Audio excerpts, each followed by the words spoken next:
بسم اللہ الرحمن الرحیم۔ السلام علیکم ناظرین کرام۔ امام ابو حنیفہ رحمۃ اللہ علیہ کا واقعہ ہے کہ ان کے زمانے میں ایک خلیفہ تھا۔ اس خلیفہ کے دربار میں ایک ملحد آیا۔ ملحد اس شخص کو کہتے ہیں جو خدا کے وجود کو نہیں مانتے، جو خدا کی ذات سے انکار کرتے ہیں۔ اس ملحد نے خلیفہ سے کہا کہ میں نہیں مانتا خدا موجود ہے، یہ کائنات طبعی رفتار سے خود بنی ہے اور خود چل رہی ہے، لوگ پیدا ہو رہے ہیں اور مر رہے ہیں وغیرہ، یہ سب ایک طبعی کارخانہ ہے، کوئی اس دنیا کو بنانے والا نہیں ہے، یہ اس کا دعویٰ تھا۔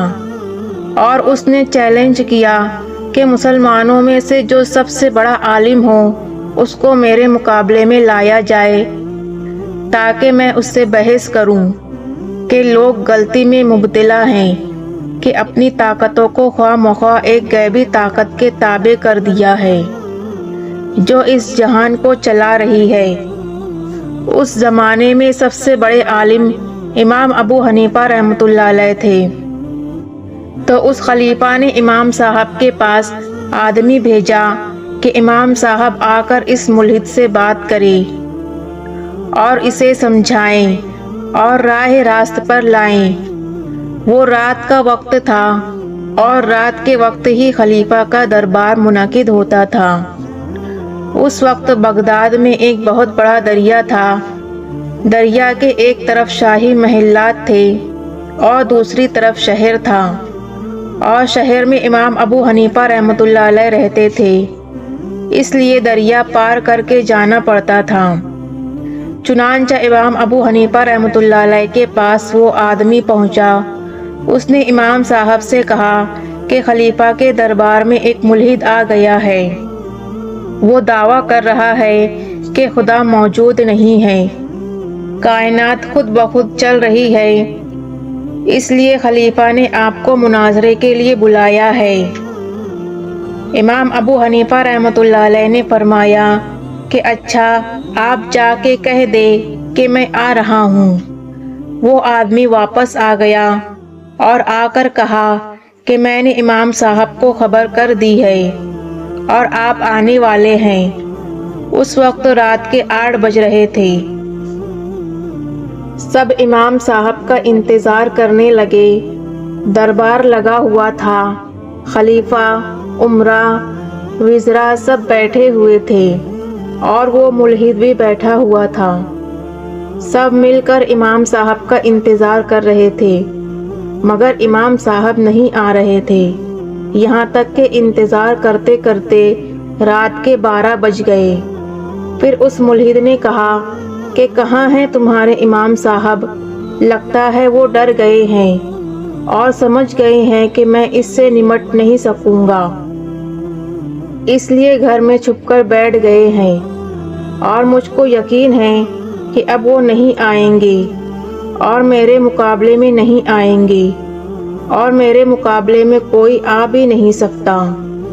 اب ہوا یہ کہ خلیفہ بھی حیران ہے اور درباری بھی حیران ہے، اور وہ ملحد بیٹھا ہوا شیخی دکھا رہا ہے۔ جب رات کا 1 بجا تو امام صاحب پہنچے، دربار میں حاضر ہوئے۔ خلیفہ نے امام صاحب کی تعظیم کی جیسے علماء ربانی کی جاتی ہے۔ خلیفہ نے امام صاحب سے پوچھا کہ آپ اتنی دیر سے کیوں آئے؟ آدمی تو آپ کے پاس بھیجا گیا تھا تو 8 بجے تھے، اور اب تو رات کے 1 بج رہے ہیں، آخر اتنی تاخیر کی کیا وجہ پیش آئی؟ تو امام صاحب رحمۃ اللہ علیہ نے جواب دیا کہ ایک عجیب و غریب واقعہ پیش آ گیا جس کی وجہ سے مجھ کو دیر لگ گئی۔ عمر بھر میں نے ایسا واقعہ کبھی نہیں دیکھا تھا، میں حیران ہوں کہ یہ کیا قصہ پیش آ گیا۔ امام صاحب نے یہ بات اس طرح سے بیان کی کہ سارا دربار حیران رہ گیا کہ آخر کیا واقعہ پیش آیا ہے۔ امام صاحب ابھی بھی یہی فرما رہے تھے کہ بہت ہی عجیب و غریب واقعہ تھا، اور خود مجھے بھی ابھی تک سمجھ نہیں آیا کہ کیا قصہ تھا۔ جب سارے دربار کو خوب شوق دلا دیا اور سب سر تاپا شوق بن گئے، حتیٰ کہ خود خلیفہ نے فرمایا کہ امام صاحب بتائیے نا کیا قصہ پیش آیا ہے۔ تب امام صاحب رحمۃ اللہ علیہ نے بتانا شروع کیا کہ جب میں شاہی محل کی طرف روانہ ہوا تو بیچ میں دریا تھا۔ دریا کے کنارے پر پہنچا تو اندھیری رات تھی، نہ کوئی کشتی تھی نہ کوئی ملاح تھا، آنے کا کوئی راستہ نہ تھا۔ میں حیران تھا کہ دریا کیسے پار کروں۔ اسی سوچ میں کھڑا تھا کہ میں نے یہ حادثہ دیکھا کہ دریا کے کنارے جو درخت ہے وہ خود بخود گرنے لگے اور گر کر خود بخود کٹنا شروع ہو گئے اور کٹ کر خود بخود کشتی کے تختے بننے لگے۔ میں تو سب تحیر سے دیکھ رہا تھا کہ یا اللہ یہ سب کیا ہو رہا ہے۔ ابھی میں حیرت میں ہی تھا کہ اس سے بھی زیادہ عجیب واقعہ پیش آیا کہ وہ تختے خود بخود جڑنے شروع ہو گئے اور جڑتے جڑتے ایک کشتی بن گئی۔ میں نے کہا یا اللہ یہ کس طرح کشتی بن گئی، آخر انہیں کون جوڑ رہا ہے کہ اوپر نیچے خود بخود تختے لگے چلے جا رہے ہیں۔ پھر یہ ہوا کہ سمندر کے اندر سے لوہے کی کیلیں نکلنی شروع ہو گئی اور خود بخود کشتی کے اندر ٹھکنے لگی اور جڑ جڑا کے بہترین قسم کی کشتی بن گئی۔ یہ سب دیکھ کر میں بہت حیرت میں تھا کہ یہ کیا ماجرا ہے۔ یہ تختے جو جڑے ہوئے تھے اس کے باریک سوراخوں سے پانی اندر گھس رہا تھا کہ دریا کے اندر سے خود بخود ایک روغن نکلنا شروع ہوا اور ان سوراخوں میں بھر گیا، جس سے پانی اندر گھسنا بند ہو گیا۔ میں بے انتہا حیرت میں کھڑا یہ سب دیکھ رہا تھا کہ وہ کشتی خود بخود میری طرف بڑھنا شروع ہوئی اور میرے پاس آ کر اس طرح رک گئی جیسے مجھے سوار کرانا چاہتی ہو۔ میں بھی اس کشتی میں بیٹھ گیا اور پھر کشتی خود بخود چلنا شروع ہوئی اور مجھے لے کر روانہ ہو گئی۔ پانی کا بہاؤ شاہی محلات کے خلاف تھا، مگر کشتی پانی کے بہاؤ کے خلاف محل کی طرف ہی چلی جا رہی تھی۔ میں یہ سوچ کر حیران تھا کہ اے اللہ اس کشتی کو کون پانی کے بہاؤ کے خلاف لے جا رہا ہے۔ پھر وہ کشتی شاہی محل کے قریب کنارے پر پہنچ گئی اور اس طرح کنارے پر لگی کہ میں اتر جاؤں، تو میں اتر گیا۔ پھر میرے دیکھتے ہی دیکھتے وہ کشتی غائب ہو گئی۔ کافی دیر تک میں پہلے اس کنارے پھر اس کنارے کھڑا یہی سوچتا رہا۔ یہی وجہ ہے کہ مجھ کو تحیر میں کئی گھنٹے لگ گئے۔ اب تک سمجھ میں نہیں آیا کہ کیا ماجرا تھا، اور میں امیر المومنین سے معافی چاہتا ہوں کہ 8 بجے بلایا گیا تھا اور میں 1 بجے پہنچا ہوں۔ یہ سب سن کر اس ملحد نے کہا کہ امام صاحب میں تو آپ کو سمجھتا تھا کہ آپ بڑے عالم ہیں، بڑے دانش مند اور فاضل مند آدمی ہیں، مگر آپ تو بچوں کی طرح باتیں کر رہے ہیں۔